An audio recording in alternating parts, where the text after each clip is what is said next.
다들 안녕하신가요? 제 나이 30대에 겪었던 이혼 사연을 얘기해 볼까 해요. 저는 남들과 좀 다른 환경에서 자라난 입양아입니다. 제가 굉장히 몰상식한 시모와 남편을 만나서 친정에서도 들어보지 못한 모욕을 당했거든요. 벌써 그 일이 8년 전이 되었네요. 지금 돌아보면 왜 그때 더 똑똑하게 대처하지 못했을까 가끔 후회도 하고 그럽니다. 제겐 버리고 싶은 기억 중 하나인데 도무지 잊혀지지가 않아서 한번 사연에 보내볼까 하고 찾아봤어요. 이렇게 쓰는 게 맞는지 모르겠지만 제 얘기 한번 들어봐 주시면 고맙겠습니다. 제가 입양하라고 미리 말씀을 드렸잖아요. 저희 엄마가 난임이라 임신을 못했는데 저는 모든 사실을 중학교 때 처음 알았습니다. 엄마는 언젠가는 알게 될 사실이니 알려준다면서 저를 고아원에서 데려왔다고 하는데 굉장히 충격이더라고요. 그때가 마침 사춘기였단 말이에요. 그래서 제게 그러한 사실은 더한 절망으로 다가왔습니다. 엄마가 제 친모가 아니라는 사실에 엄마를 원망했고 몇 달은 엄마와 대화를 거부했던 기억이 나요. 지금 보니 참 어리석은 짓이었지만 그 당시에는 어린 마음에 별 생각이 다 들었거든요. 나는 그럼 사실상 엄마랑 남인 건가? 원래 부모는 어떤 사람이지? 그렇다면 내가 버려진 아이라는 거네?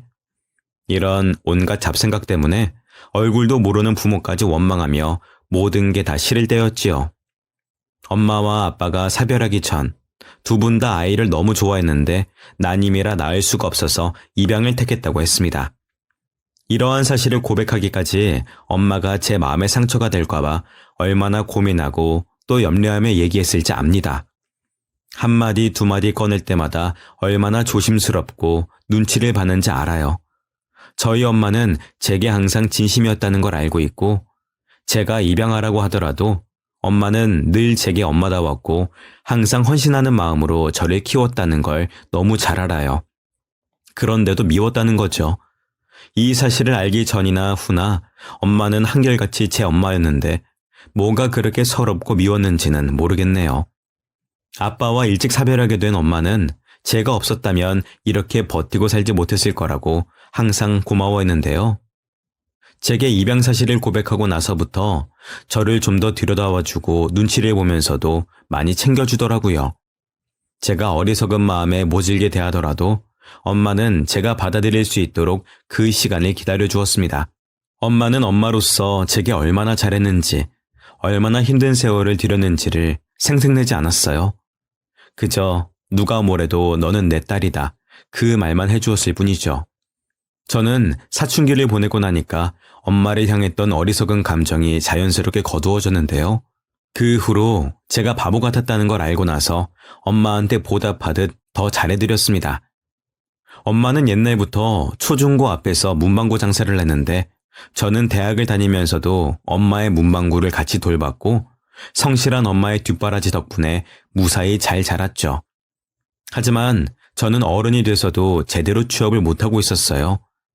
대학생 때부터 도왔던 문방구 일을 30대까지도 눌러앉아 계속하고 있었습니다. 빨리 취직하고 돈을 벌어서 엄마한테 보탬이 되고 싶었는데 쉽지가 않더라고요. 매주 지원서를 넣어도 면접까진 가지만 면접에서 낙방하기 일쑤였습니다. 문득 서울의 취업 경쟁률을 실감했죠. 그래서 저는 아직도 어린 자식처럼 엄마 옆에 꼭 붙어 옛날과 같이 지내고 있었어요. 그렇게 문방구 일이 끝나면 저녁에는 영어 학원을 다녔는데요. 계속 취업의 문을 두드리기 위해서였죠. 한날은 문방구 일을 하던 중 아는 사람을 만났는데 바로 제가 다니는 학원 선생님인 겁니다. 그 남자 선생님이 저를 먼저 알아보고 인사를 해주더라고요. 선생님은 조카 학교 마중 왔다가 문방구에 들린 거였고요. 그 당시 얼마나 민망했는지 모릅니다. 아무래도 우리 집, 학원, 문방구 이렇게 동선이 가까워서 학원쌤들을 한 번쯤 길에서 마주칠 줄은 알았지만 그게 문방구일 줄은 몰랐거든요. 본의 아니게 학원쌤에게 제가 백수인 걸 알려버린 셈이 되어버렸어요. 당연히 학원을 가서도 선생님은 제게 먼저 아는 체를 하며 반가웠다고 인사를 했는데요.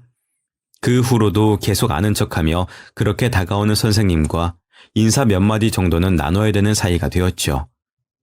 처음엔 아무도 몰랐으면 하는 제 백수 사정을 들켜버려 불편했는데 희한하게도 그런 식으로 물꼬를 튼 인사가 저와 선생님의 친밀도를 자연스레 깊어지도록 해주었어요. 선생님과는 생각보다 대화가 잘 통했습니다. 얘기하다 보니 서로 공통점이 많았어요. 맥주 마시는 걸 좋아하는 것도 같고 심야 영화 보는 취미도 잘 맞는 거 있죠. 공통점이 많으면 대화가 즐겁잖아요. 갈수록 선생님과의 대화가 기다려지고 집에 돌아가도 여운이 오래 남더라고요. 그렇게 저와 선생님의 만남이 점점 늘어가고 사적으로 만나는 횟수도 급격히 증가하게 되었습니다. 어쩌다 보니 술자리에서 서로 가족 얘기까지 나오게 되었는데 저는 이때 선생님에게 완벽하게 마음이 활짝 열렸죠. 그 자리에서 약간 술이 된 선생님이 자신의 가정사를 고백했는데요. 자기 위에 형이 하나 있대요. 자기 아빠가 재혼을 해서 만난 여자가 자기 엄마고 자신은 재혼한 부모님 사이에서 나온 자식이라고 했어요. 그런데 자기 위의 형은 아빠와 전처 사이의 아들이라고 고백하는 겁니다. 일반적이지 않은 가정사라서 순간 제가 들어도 되나 싶었어요. 그렇지만 선생님이 너무 힘겹게 꺼낸 용기가 있을 테니 그냥 듣고도 못 들은 척 입을 다물기로 했죠. 그리고는 선생님 아빠가 재혼을 하게 된 이유까지 듣게 되었는데요. 자기 엄마가 자기 아빠의 본처를 내몰았다는데 사망보험금에다가 협박, 상해미수 이런 말들이 술술 나오길래 솔직히 이건 꽤 놀랄 얘기였습니다. 그럼에도 저 또한 당시에는 술 기운이 올랐던 상태였기에 듣고도 묻지 않고 넘겼네요. 저는 아마 선생님 가정사에 대한 세세한 정보보다 그저 나와 같이 사연 복잡한 가정에서 자랐다는 것에 마음이 더 갔던 것 같아요. 이것에 저도 마음의 문이 열려 제 가정사를 밝혀버렸던 거죠. 당연히 술기운에 그랬습니다. 아무리 술기운이 있었다 하더라도 저와 선생님은 정신이 온전한 상태였고 이날 나눴던 대화와 감정을 모두 기억하고 있었거든요. 그래서 이날을 계기로 저희는 더 가까워졌고 연인으로 발전하게 된 겁니다. 저도 선생님도 나이가 있다 보니 당연히 결혼을 전제로 만나게 되었는데요. 시모를 처음 만났을 때 제가 입양하라고 하니 좀 못마땅해 하더라고요. 제 가정사를 이해해주던 남편과는 완전히 다른 반응이었습니다. 시모가 친정엄마와 저만 있는 사돈 집안이 탐탁치 않았음에도 이 결혼을 허락한 이유는 시부의 뜻이 곧 시댁의 의견이나 마찬가지였기 때문인데요. 시부가 완전히 시댁의 중심이고 나침반이더라고요. 시부는 소탈하신 듯한데 하시는 말씀마다 얼마나 강단 있고 멋진 조언을 많이 해주시던지 대화를 나눌수록 꽉 막힌 분이 아닌 듯해서 더 멋있어 보였던 것 같아요.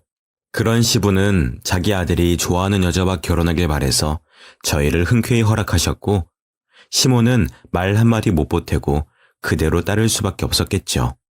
시부는 저보고 취업 때문에 고생이 많다면서 요즘 젊은 애들 취업길이 예전 같지 않아서 힘들다고 제 마음을 다독여주기도 했는데 시모는 제가 영 마음에 들지 않으셨나 봅니다. 제 생각으론 입양하라는 사실을 알고 난 이후부터 태도가 좀 달라진 것 같아요. 잘못하는 것도 아닌데 제가 왜 눈치를 봐야 하는지 모르겠으나 결혼 시작부터 시모와 사이가 틀어지는 걸 원치 않았죠. 그래서 시모와 잘 지내보려고 결혼하기 전부터 며느리 노릇을 톡톡히 하였어요. 그렇게 저는 다소 찝찝한 마음으로 결혼을 하고 의논을 통해 합가로 살림을 시작하였는데요. 시부는 서울 외곽에서 딸기 공장을 하고 있는데 기러기 생활을 하셔서 아예 따로 살고 있었습니다. 그리고 예전에 남편이 말해준 형이라는 존재 있잖아요. 그 시부 본처의 핏줄이라던 첫째가 시댁집에서 함께 지내고 있더라고요. 사법고시를 준비하고 있다고 들었어요. 공부한다고 상견례 자리에는 참석하지 않으셔서 저는 합가한 뒤에야 아주버님과 대면할 수 있었습니다. 아주버님께서도 취업 준비 중이셨구나. 와, 사법고시 준비라니 너무 대단하세요. 저는 그만큼의 실력도 안 돼서 꿈도 못 꾸거든요. 멋있으세요, 아주버님. 아, 예, 고맙습니다. 상견례랑 결혼식 못 간 거 죄송합니다. 보다시피 사정이 이래서요. 그래도 결혼하신 거 축하드려요. 그러고 보니 축의금도 못 챙겨드렸네요. 이걸 어쩐다. 아니에요, 아주버님. 축의금은 무슨요. 축하해주시는 마음이 중요한 거죠. 사복부지 준비하시는데 그런 것까지 어떻게 다 신경을 써요. 열심히 공부하셔서 꼭 유능한 변호사가 되시길 기도할게요. 처음 본 아주버님은 꽤나 순한 인상이었는데 그 잠깐 인사를 나누는데도 눈치를 많이 보더라고요. 낯을 가려서 그런가 보다. 아니면 내가 너무 부담스럽게 했나? 아주버님 공부하는데 괜히 새 식구인 내가 들어와서 마음이 어수선해졌나? 첫 인사 때만 해도 그저 저 때문에 아주버님이 불편해서 눈치를 본다고 생각했죠. 평소에도 아주버님은 거실에서 마주치면 잽싸게 피하고 화장실 가는 곳도 몰래 다니더라고요. 아주버님 고시 준비 때문에 저도 최대한 거슬리지 않게 행동하려고 노력했는데 이렇게 지내서는 도무지 식구가 될 수 없을 것 같은 겁니다. 결국 저는 아주버님께 적극적으로 다가서는 방법으로 태도를 바꿨죠. 아주버님, 공부하시는데 배 많이 고프시죠? 제가 샌드위치를 좀 만들었어요. 공부하는 사람들한테 좋다는 재료로 듬뿍 넣었거든요. 머리 회전이 잘 되려면 배가 든든해야 되는 거 아시죠? 이렇게까지 안 하셔도 되는데 괜히 며느리로서 시어머니 눈밖에 나시면 어쩌려고요. 그래도 고맙습니다. 잘 먹을 테니까 다음부턴 이러지 않으셔도 돼요. 어머님 눈밖에 날 리가 뭐가 있어요. 같은 식구 챙기는 거고 또 잘 되라고 응원해 주는 건데. 아주버님도 어머님 자식이잖아요. 아들 잘 되게 보탬 주는 며느리면 어머님도 좋아하실걸요? 남편한테 들었던 말인데 아주버님은 사복고시 준비만 7년째라고 했습니다. 대화를 며칠 나눠보니까 아주버님 자체가 원래 어리벙벙한 게 성격이 느긋하고 순둥한 편이더라고요. 착하고 성실한 사람이라는 거죠. 그런데 사복고시 준비만 너무 길었다 보니 아주버님 스스로 눈치를 너무 보는 게 아니겠어요? 그래서 저는 아주버님이 마음을 편히 가졌으면 해서 더 밝게 행동했답니다. 저 때만 해도 아주버님이 왜 자꾸 제게 시모 눈밖에 날 거라고 걱정을 했는지 몰랐어요. 아주버님은 제가 식사나 디저트를 챙겨주기만 하면 매번 그런 말을 자주 하더라고요. 밖에 새엄마 안 계세요? 이거 혹시 새엄마가 사놓은 재료 아니죠? 이렇게 안 해주셔도 된다니까. 재수씨 걱정해서 하는 소리예요. 듣다 보니 느껴진 거였는데 아주버님은 고시생인 처지를 눈치 보는 게 아니라 시모를 눈치 본다는 걸 알았죠. 저도 시모가 좋은 분이 아닐지도 모른다는 생각은 하고 있었습니다. 왜냐면 제가 입양하라고 했을 때 싸늘해졌던 그 표정을 기억하고 있었으니까요. 아니나 다를까 저는 며칠 후 아주버님이 왜 저를 그렇게까지 걱정했는지 명확하게 알게 되었어요. 제가 아주버님을 챙기는 게 시모 눈에는 눈엣가시였는지 한날 여느 때처럼 아주버님 식사를 따로 준비하던 중이었는데요. 시모가 TV 앞에서 혼잣말로 한 소리 하더라고요. 무슨 이런 일이 다 있나 모르겠네. 집안에 떠돌이 핏줄이 또 하나 늘었어. 이 집이 어쩌다가 떠돌이 집합소가 되는지 모르겠다. 떠돌이? 제가 귀를 의심하며 손질하던 걸 멈추고 뒤를 돌아봤는데 시모는 모른 척 TV를 보고 있었습니다. 제가 돌아보니 언제 그랬냐는 듯 입을 싹 닫고 TV에만 집중하고 있지 뭐예요. 제가 결혼하고 문방구 일을 그만뒀는데 그건 남편도 허락한 일이었어요. 남편이 저보고 시댁일에 직장일에 공부까지 하려면 힘드니까 돈 버는 건 자기가 하겠다고 해서 관둔 거거든요. 물론 엄마한테 용돈식으로 알바비를 받고 있는 거였지만 그마저 안 벌어도 된다고 남편이 적극 말렸다고요. 그런데 시모는 제가 취업 준비로 집에만 있는 게 마음에 안 들었나 봅니다. 그렇다고 떠돌이가 뭐랍니까? 그곳에는 저랑 시모밖에 없었으니 저 들으라고 한 소린 거잖아요. 어이가 없었지만 직접적인 독설이 아니라서 못 들은 척 넘겼습니다. 아주버님 식사만 준비하고 방에 갖다 드렸죠. 아주버님은 식구들이랑 겸상을 안 했어요. 그것도 사복고시 때문이 아니라 시모 때문이란 걸 저는 나중에 알았습니다. 결혼 생활이 한 1년쯤 될 때 눈에 띄게 보인 것이 하나 있는데 시모가 아주버님을 아주 못살게 괴롭히는 것이었어요. 그 괴롭힘이 어찌나 지독한지 보는 제가 입이 다 안 다물어질 정도였습니다. 완전 악질이었어요. 시몬은 아주버님이 눈앞에 지나만 가도 그림자만 보여도 소리만 내도 고함을 빽 지르더군요. 아휴, 좀 나가서 운동이라도 하든가. 공부머리 없는 치임이 닮은 줄도 모르고 허구한 엉뚱한 짓만 하고 앉았네. 네 머리에 사법고시가 말이니? 변호사는 뭐 아무나 되는 줄 알아? 네 애미도 머리가 안 돼서 노동을 했어. 너도 딱 그 짝이라고. 시몬은 아주머님의 친모까지 모욕을 하며 사람 취급도 안 했는데요. 밥 먹으면 쌀을 축낸다고 난리, 뉴스라도 보면 전기세 축낸다고 난리, 화장실 가면 수도세 네가 낼 거라고 난리. 아주버님이 뭐 크게 기척을 내지도 않았는데 이래도 잔소리 저래도 잔소리를 하더라고요.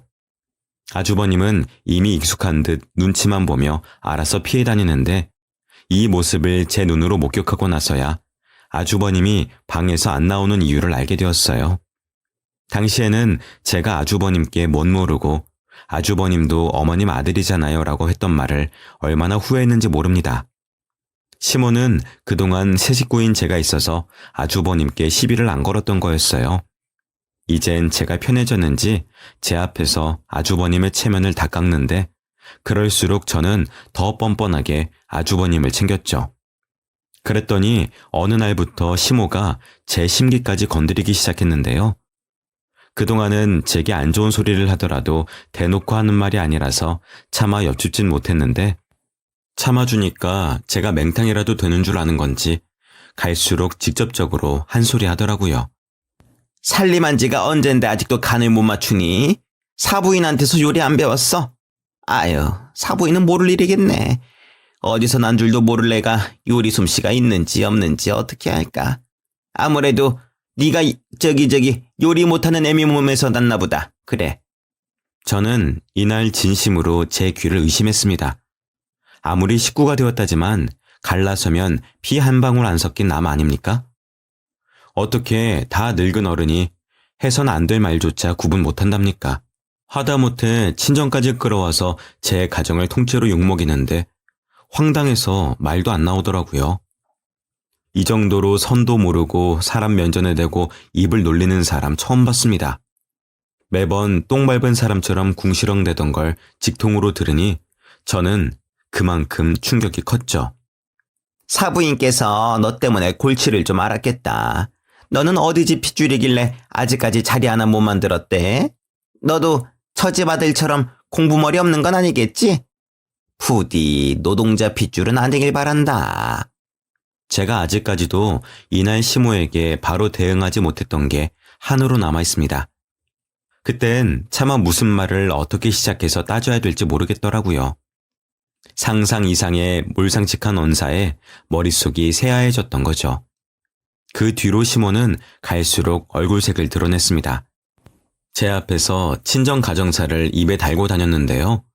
한 번은 아주버님과 저를 쌍으로 묶어 독서를 날리는 겁니다. 버려진 데는 다 이유가 있어. 내가 미운 오리 새끼 두 놈이나 거두게 생겼으니 아유, 어쩌다가 내 노후가 이 꼴이 났는지 모르겠네.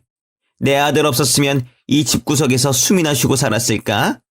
에휴, 나중에 상훈이 아빠한테 큰 집으로 이사시켜달라고 해야겠어. 집이 커야 그나마 저 꼴을 덜 보고 살지. 어머님, 왜 자꾸 말씀을 그렇게 하세요? 미운 오리 새끼라뇨. 어머님이 저를 마음에 안 들어 하시는 건 알겠는데요. 그렇다고 말씀을 그런 식으로 하시면 안 되죠. 내가 뭘? 둘이 똑같이 애미한테 버림받고 남의 집에 맡겨진 거 맞잖니? 같은 처지니까 둘이 싸잡아서 부른 건데 뭐가 잘못됐어? 아이, 듣다 보니 웃기네. 내가 내 집에서 하고 싶은 말도 못하니? 누가 버려졌다고 그래요? 남의 집 사정을 어떻게 그렇게 함부로 말씀하세요? 저희 집에 대해 잘 모르시잖아요. 입양아에 대한 편견 때문에 저를 마음대로 판단하시는 거잖아요. 제가 어머님한테 본초 몰아내고 집구석에 들어찬 첩이라고 하면 기분 좋으세요? 뭐라고? 첩? 어머머머머, 저거 웃기네. 지금 시미한테 첩이라고 했어? 어따 대고 그런 천박한 단어를 나한테 갖다 붙여? 누가 어른한테 그런 소리를 해? 너 돌았니? 왜요? 맞는 말인데 기분 나쁘세요? 잘 됐네요. 기분 나쁜 거 느끼셨으면 다음부터 조심해주세요. 그리고 아주버님한테도 말씀 함부로 하시던데 어머님은 그렇게 큰 소리 낼 입장이 못 되세요. 첩신세가 어떻게 본부인 아들한테 독소를 날린답니까? 제발 어머님 처지를 먼저 돌아보세요. 제가 시모 말에 못 참고 막 덤벼들 때 아주버님이 방문 틈으로 몰래 저를 보고 있더라고요. 저와 눈이 마주치자마자 방문을 조용히 닫는데 찍소리 못하고 사는 아주버님이 답답하다가도 저렇게 살 수밖에 없을 만큼 시모의 독설이 너무 세서 이해도 갔습니다. 저는 그날 저녁 너무 화가 나서 밥상도 안 차렸어요. 그러자 남편이 무슨 일 있었냐고 저를 달래길래 낮에 시모와 다퉜던 일을 말해주었는데요. 엄마가 형 때문에 속상해서 그래. 형도 공부하느라 집에만 있는데 아마 자기도 똑같이 그러고 있어서 비슷해 보였나 봐. 당신도 취직하면 엄마도 태도 달라질 거야. 그동안만 당신이 좀 참아봐. 참으라고? 나 지금까지 계속 참다 처음으로 한마디 한 거야. 내가 당신한테 오늘 처음 밝혀서 그렇지 어머님 저런 식으로 내 친정 모함한 지 좀 됐어. 우리 엄마도 나한테 주워온 자식이란 소리 한 적 없는데 내가 왜 저런 소리를 듣고 참아야 돼? 알았어. 미안해. 응? 내가 엄마한테 가서 그러지 말라고 말할게. 엄마가 잘 몰라서 그랬을 거야. 오늘 저녁은 하지 말고 저 오랜만에 외식하는 게 어때? 나가서 먹자. 일어나봐. 제 기분을 생각해주며 시모한테 한 소리 하겠다는 남편 덕분에 저는 분노를 억누르고 외출 준비를 했습니다. 결혼하고 처음으로 아주버님까지 해서 네 식구가 같이 밥을 먹는 거였는데요. 식당까지 가면서도 저는 시모와 대화를 일절 안 했습니다. 그래도 남편이 정말 시모한테 한 소리 해준 건지 시모가 좀 삐친 얼굴로 있더라고요. 그러든가 말든가 저는 시모 얼굴만 봐도 제게 퍼붓던 그 모욕적인 말들이 떠올라서 먼저 굽히고 들어가기 싫더라고요. 기분이 정말 별로였는데 역시나 이런 기분으로 외식을 오면 안 됐었나 봐요. 사람들 다 보는 앞에서 대판 싸움을 벌인 게 처음인지라 저는 이날의 기억이 아직도 생생합니다. 아유, 고기가 목구멍으로 넘어가니? 이번 고시도 또 낙방하게 생겼네. 너 방에서 공부하는 척하는 거 아니야? 딴 거 몰라도 그거 하나는 알아야 된다. 너한테 들어가고 있는 돈 다 내 아들 돈이야. 이거 꽁으로 생각하지 마라. 에이, 엄마 또 그런다. 집에 가서 얘기해. 여기 밖이야. 그리고 형도 알고 있겠지. 당연히 내 돈 아니면 누구 돈으로 공부하겠어. 아빠는 집안에 들어가는 돈 내느라 형은 신경도 안 쓰고 있는데. 네 형이 느긋하게 밥 처먹는 게 속 터져서 그렇지. 동네방네 돌아다니면서 물어봐라. 세상 어느 천지에 사법고시 준비하는 사람이 밖에서 마음 편하게 외식을 하고 있냐고. 이렇게 속 편하게 변호사 준비하는 사람 어디서 보도 못했어. 형도 다 생각이 있을 거야. 눈치가 있으면 더는 사법고시로 고집 안 부려야지. 변호사 준비하다가 젊은 세월 다 보냈잖아. 나이가 40이나 됐는데 여기서 더하면 아빠도 가만 안 있을걸? 아들아, 너도 알지?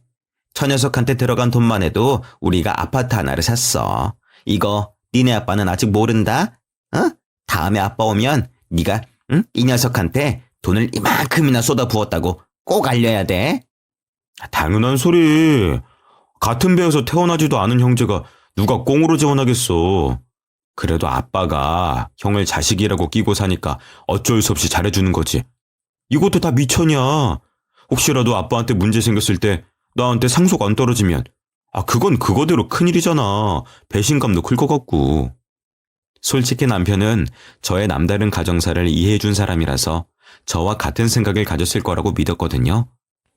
그런데 안 그럴 줄 알았던 남편이 시모의 말에 동조를 하는 게 아니겠습니까? 심지어 시모 말에 한술 더 떠서 상속 얘기까지 하네요. 아주버님한테 동생으로서 형 대우를 해주는 줄로만 알았는데 훗날에 재산 상속을 못 받을까봐 속내를 숨기고 있는 거였다니.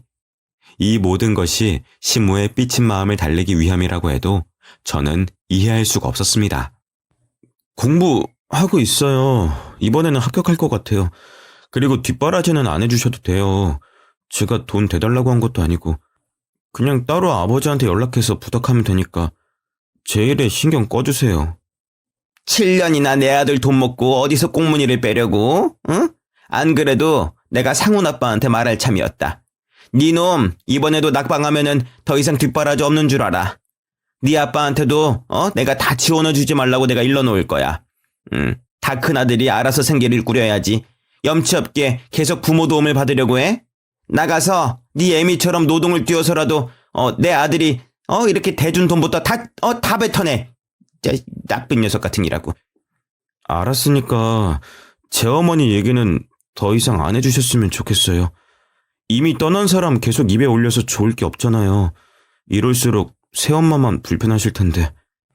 네가 말 나오게 하니까 이러지. 앞가리만 잘만 했어봐라.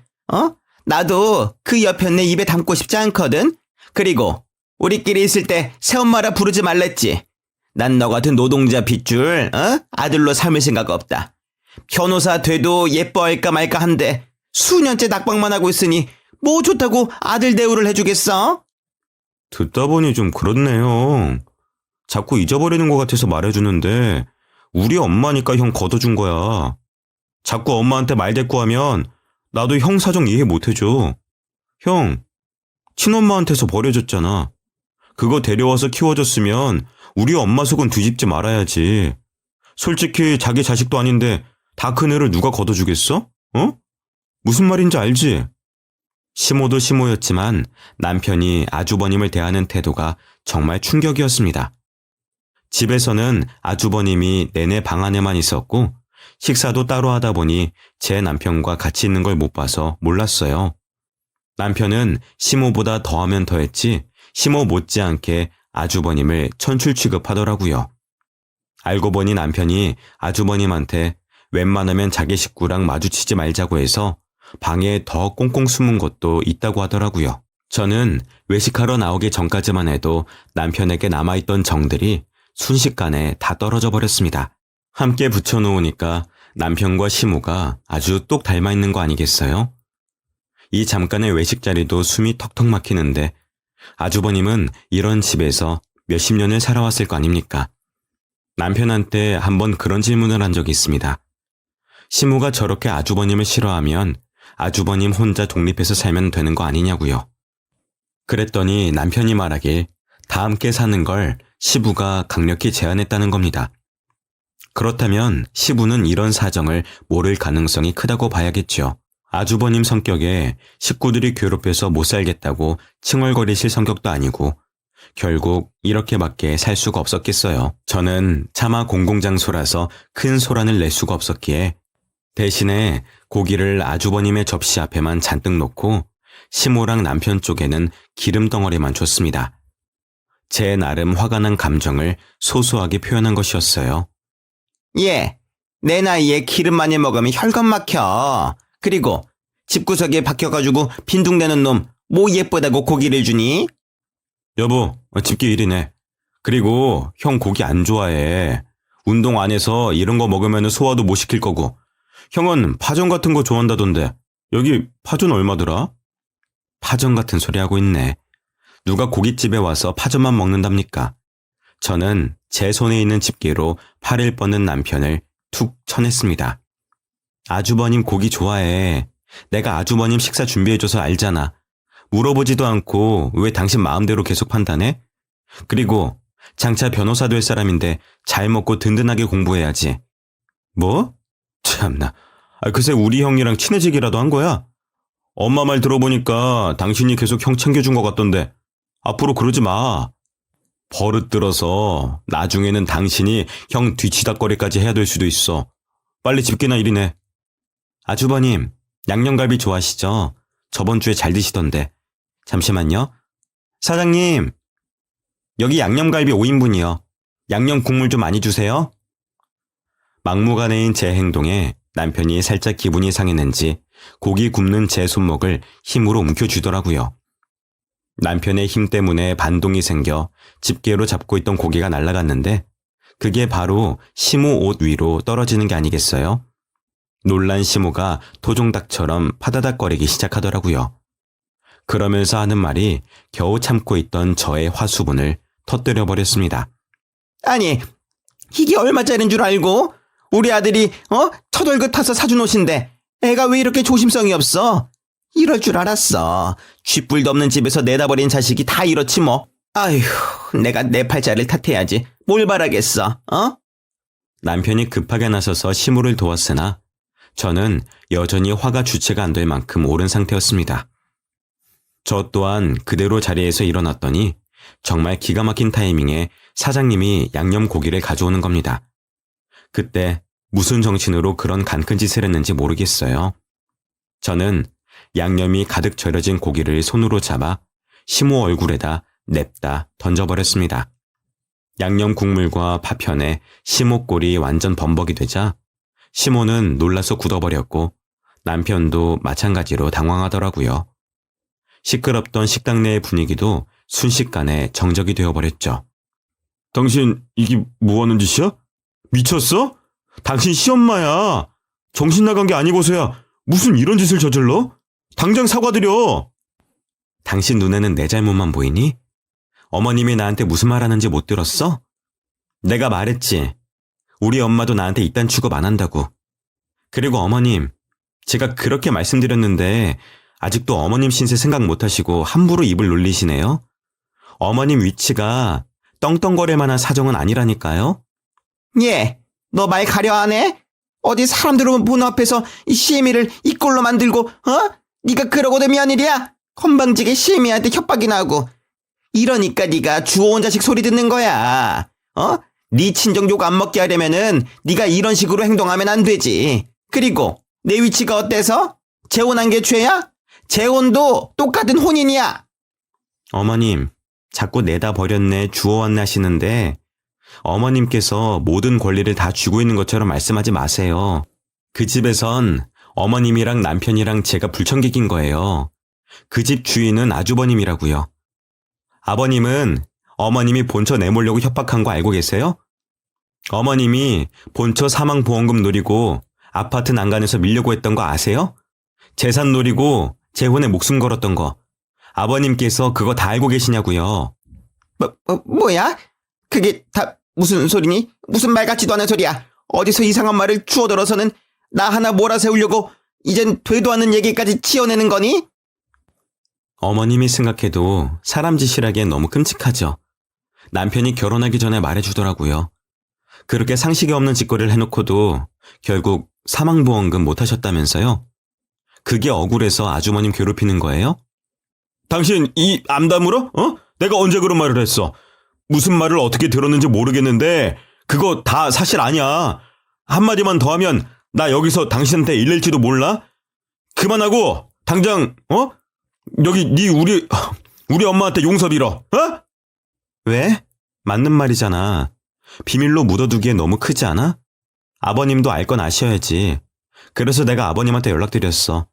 용서는 내가 아니라 당신이랑 어머님이 빌어야겠네.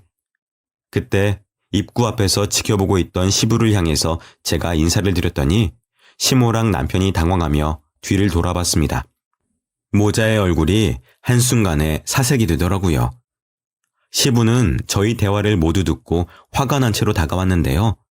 시부의 표정을 보니까 이 모든 내용을 몰랐던 모양입니다. 시모가 엉망이 된 꼴로 시부에게 언제 왔냐면서 꼬리 내리며 살살 기대요. 시부는 시모의 손길에서 한 발자국 물러나며 말을 하더라고요. 당신이 내 안사람한테 뭘 했다고? 사망보험금은 또 무슨 소리야? 도대체 이게 다 무슨 말이냐고? 새아기가 하는 말 다 사실인 거야? 당신이 말해봐. 아유, 그럴 리가 있겠어? 새아기가 지엠이 유혹했다고 화나서 실어난 거지. 말도 안 되는 소리잖아. 내가 어떻게 그런 엄청난 짓거리를 했겠어. 맞아, 아빠. 이 사람이 요즘 엄마한테 대들더라고. 나도 이런 여자인 줄 방금 알았어. 내가 그렇게 교육을 시켰는데 친정에서 어떻게 컸는지 어른을 공경하는 마음이 하나도 없는 거야. 아빠가 이 사람이랑 얘기 좀 해봐. 그때 시부가 시모랑 남편의 갖가지 변명을 무시하고 이 모든 실정에 대해 따로 모른 사람이 있었는데요. 바로 잠자코 지켜만 보고 있던 아주버님이었습니다. 아주버님은 시부의 지시에 따라 주머니에 있던 폰을 꺼내 녹음 화면을 켜더라고요. 그런 아주버님의 행동들이 너무 익숙해 보였어요. 마치 시부가 아주버님께 도둑 촬영을 시킨 것처럼 보였다는 거죠. 알고 보니 시부가 혼자 동떨어졌을 아주버님한테 평소 연락을 많이 했다네요. 아주버님은 내내 괜찮다고만 했는데 안부차 통화하던 중 시부가 우연히 저와 시모가 싸우는 걸 수화기 너머로 들었고 결국 아주버님이 집안 사정을 모두 실토했다는 겁니다. 아주버님의 폰에는 날짜별로 정리된 목차가 있었는데 그걸 하나씩 누를 때마다 시모와 남편이 아주버님께 퍼부었던 막말들이 낱낱이 밝혀졌어요. 녹음은 저도 좀 생각지 못한 부분이라서 듣고만 있었습니다. 녹음 내용을 대충 듣고 머리끝까지 화가 난 시부는 참지 못하고 언성을 높였죠. 어른답지 못하게 이 무슨 뻔뻔한 짓이야. 감히 첫째한테 들어가는 돈을 다 꿀꺽해. 그러고서 상훈이 돈인 것 마냥 생색을 내. 그걸로 모자라서 내 아들 변호사 되면 그 돈까지 뜯어가려고 협박까지 하고. 이런 파렴치한 사람인 줄도 모르고. 당신 당장 나랑 갈라설 준비해. 놀란 시모는 녹음 내용에 꼼짝도 못하고 있다가 뒤늦게 시부한테 막 매달렸습니다. 그런데 시모한테서 양념고기 냄새가 너무 심하게 났는지 시부가 눈살을 찌푸리며 시모에게 꺼지라고 더 호통을 치더라고요. 그때 남편이 상황 파악을 못하고 엄마를 보호하며 시부한테 맞섰는데요. 아빠가 어떻게 엄마한테 이럴 수 있어? 엄마는 자기 자식도 아닌 형을 10년 동안 보듬고 키운 사람이야. 그 엄청난 세월을 아무것도 아닌 걸로 만들 작정인 거야? 그래도 아빠는 우리 편이라고 믿었는데. 안 닥쳐! 뭘 잘했다고 큰 소리야. 네 엄마가 꼴이 엉망이면 네가 나서서 바로 잡아야 될 거 아니야. 그 엄마의 그 자식이라고 어떻게 똑같이 이런 배악한 짓을 해. 너 지금부터 근거 없이 네 엄마를 보조하면 공장 지분 떨어지는 거 없을 줄 알아. 상속! 네 엄마 계속 감싸돌면은 넌 더 이상 내 돈 받을 자격이 없다. 남편의 행동이 진짜 웃긴 게 자기 엄마보다 추후에 받을 재산 걱정이 먼저였나 봅니다. 시부가 돈으로 협박하자 바로 시모한테서 손을 떼는 게 아니겠습니까? 시모는 시부에게 다시 매달리며 난리를 쳤는데 시부가 그걸 가볍게 밀쳐버리자 시모는 한 번 더 바닥을 굴렀어요. 남편은 그런 시모를 지켜보면서 안절부절 못하더라고요. 그러면서도 끝까지 지 엄마를 부축 안 하대요. 무슨 이런 모자 관계가 있는지 모르겠어요. 이후 시부는 가게 사장에게 죄송하다며 거액의 보상금을 지불하고 저와 아주버님을 데리고 밖으로 나왔습니다. 슬쩍 남편을 돌아봤더니 시부가 밖에 나가자마자 남편이 시모를 일으켜주더라고요. 시모는 남편한테 소리치며 네가 그러고도 내 아들이냐고 원망하고 있었어요. 저는 밖으로 나오고 또 한 번 당황했는데 시부가 다짜고짜 제 손을 쥐며 고개를 숙이는 겁니다. 미안하다, 새아가. 네가 이런 소리를 듣고 있는 줄도 모르고 내가 너무 공장에만 신경 썼구나. 집안이 개판인 건 다 내 불찰이야. 네가 화가 나서 이혼을 소송해도 겸허히 받아들이마. 너희 둘 허락할 때 사돈댁 사정 결코 함부로 생각한 적 없다. 그것만은 진심이니까 믿어다오. 시부가 뼈저리게 진심으로 사과를 하는데 그것만으로도 벌써 용서가 되더라고요. 어차피 이혼은 마음먹은 거고 시부가 이렇게 고개를 숙이도록 만들려고 그 먼 거리를 오게 만든 것이 아니거든요. 마음이 불편해서 저는 괜찮다고 시모랑 남편을 혼내주신 것만으로도 이미 다 풀려버렸다고 했더니 시부가 갑자기 제게 제안 하나를 하는 겁니다. 아파트 한 채 마련했으니 안사돈 데리고 올라와서 살거라. 안사돈이 문구점 한다고 했지. 그거 천천히 정리하고 우리 공장에서 생산되는 딸기로 딸기잼을 만들어서 판매해보지 않겠니? 이번에 공장 확장을 하게 돼서 홍보 마케팅이 필요한데 자체적으로 쇼핑몰을 좀 운영해볼까 하거든. 맡아줄 사람이 너 말고는 마땅치가 않다. 시부가 저와 친정엄마한테 딸기잼 온라인 쇼핑몰을 제안하는데 이게 무슨 일인가 싶어 놀랍더라고요. 딸기는 온전히 시부 공장에서 무상으로 보내줄 거고 당연히 대표 자리도 저 준다고 그러네요. 그 수익마저 온전히 우리 몫이라고 하는데 이걸 받아도 되나 싶었습니다. 그런데 제가 망설이는 걸 느꼈는지 시부가 하는 말이 여기 오기 전 이미 친정엄마와 통화했고 친정엄마는 모조리 허락한 사실이라고 해요. 또 자신의 못난 자식 때문에 제게 씻지 못할 상처를 주었다고 사과하는 마음에 주는 보상이라고 했습니다. 그러면서도 시부는 자리를 뜨기 전까지 남편 같은 아들을 만나게 해서 미안하다고 계속 사과를 했죠. 시부가 저렇게 고개 숙여 사과하는데 제가 어떻게 그 용서를 안 받겠습니까? 그렇게 저와 엄마는 시부 덕분에 얼떨결에 쇼핑몰의 대표로 차근차근 성장해 나가는 과정 중에 있습니다. 남편과는 이혼 과정에 있었고 시부도 시모와 단칼에 이혼을 해버렸더라고요. 훗날 아주버님한테 들어보니 남편이랑 시모는 살던 집보다 더 작은 평수로 전세 잡아 들어갔다고 하네요. 참, 아주버님은 시모한테 협박을 받던 그 해에 정말로 사법고시를 합격해서 변호사가 되었는데요. 아직은 인턴이라서 직접적인 도움은 못 주고 그저 이혼 과정에 문제가 없도록 조언을 많이 해주셨어요. 그리고 다음에 어려운 상황에 처하면 발벗고 나서서 변호해 줄 테니 꼭 연락하라고 하더라고요. 어쩌다 보니 든든한 변호사까지 얻은 셈이네요. 저는 이혼을 할 때 엄마한테 모든 사정을 말하고 남편과 갈라서게 되었다고 말은 했지만 차마 제가 시댁에서 주워온 자식 소리를 들었다는 건 말하지 못했습니다. 몸이 약한 엄마가 듣고 혈압이라도 오를까 걱정이 돼서 도무지 입이 안 떨어지더라고요. 나중에 이 사건이 까마득할 때쯤 가십거리로 슬쩍 얘기해볼까 해요. 상황이 여의치 않으면 당연히 안 할 생각이고요. 자, 제 사연은 여기서 끝입니다. 어떠셨나요? 저는 살면서 이 정도로 무례한 사람은 처음 봤는데 다들 저 같은 경험이 있으실까요? 그런 말이 있잖아요. 좋았다면 추억이고 나빴다면 경험이라는 명언이요. 짧았던 그때의 결혼 생활이 제게 많은 걸 깨우치게 하는 경험으로는 남긴 했습니다.